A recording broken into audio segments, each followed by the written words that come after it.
ازيكم؟ يا رب تكونوا بخير. في تعليق جالي من بنوتة بتقول ان هي كانت بتحب شاب وهم بعدوا عن بعض، وهي بعتت له وهو ما بيردش عليها، بس هي احساسها بيقول ان هو هيكلمها او هيتواصل معاها. فهي مش عارفة احساسها ده صح ولا غلط، لان هو بيتجاهلها اصلا وما بيردش عليها.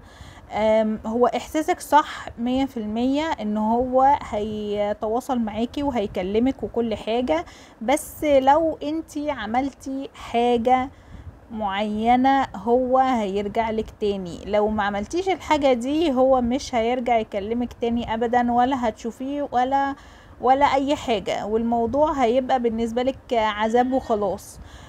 الحاجة اللي انت هتعمليها انك تعيشي حياتك وما تركزيش قوي معاه.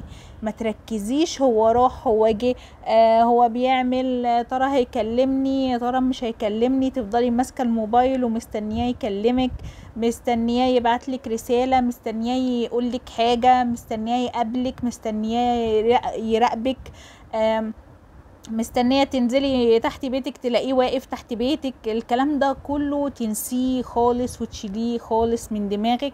هتلاقيه بيتصل بيكي او بيبعتلك، حتى لو هو قاسي، حتى لو هو اي حاجة، حتى لو هو راح عرف بنت تانية غيرك هو هيرجع لك تاني.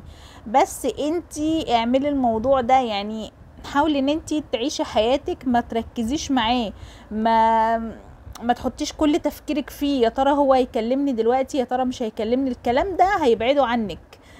طول ما انت مركزة كده هيبعدوا عنك. لكن انت لو شغلتي نفسك بحاجة، اشغلي نفسك بأي حاجة، يعني اقري، اشتري حاجات بتحبيها، اعملي اي حاجة انت بتحبيها، اعملي اي حاجة في الحياة غير انك تفكري فيه.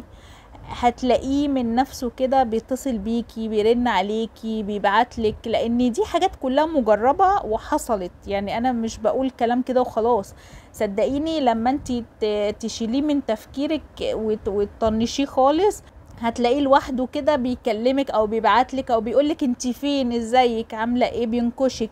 بيخلي حد يكلمك لو انتوا بينكوا اصحاب مثلا. طب ما تيجي نخرج ويشوفك او حاجة، يعني يقول مثلا لاصحابه طب خلينا نخرج وهاتوا مثلا معاكوا بسبوسة انتي يعني، وتروحي وتشوفيه وكده ويحصل بينكوا كلام تاني. ما تعرفيش، هي بتيجي كده، هي بتيجي من اي حتة حتى لو حتة قد كده.